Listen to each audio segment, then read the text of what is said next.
Paul helps us understand discipline because in the text, Paul actually was disciplined. When you look at Paul, you're looking at a disciplined individual. Paul was disciplined because he was focused on the finish. He was not worried about how he looked as he went through. He was worried about his finish, and he wanted to finish strong.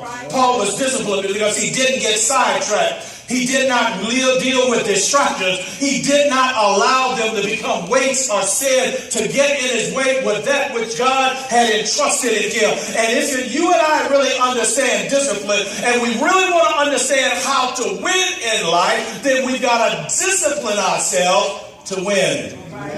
Paul was disciplined because he kept his prayer life current, so that he could fight against a relentless enemy that fought against him. Paul understood this, fellowship, that discipline physically will help us win the race.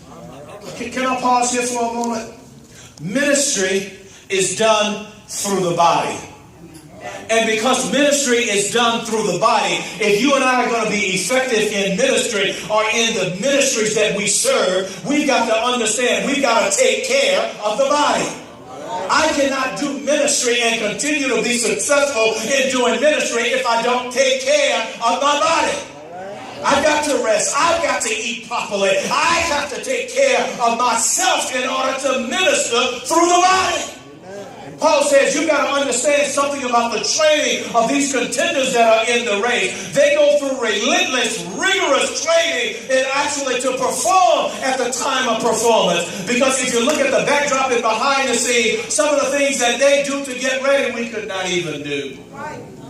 But not only does he talk about ministry and discipline of the physical body, he talks about ministry and discipline of the spiritual life. And Paul says, look, I want you to understand something. I want to make sure that my spiritual life is in order, that when I minister, I am not a castaway, that when I minister, I am not disqualified. Therefore, as I teach you, you've got to pray, I've got to pray. As I teach you, you've got to study the Word, I've got to study the Word. As I teach you that you've got to have a relationship with Jesus Christ, I've got to have a relationship with Jesus Christ. I've got to discipline myself spiritually in order to run the race with patience and not to disqualify myself. I'm looking at the finishing line and I want to finish strong.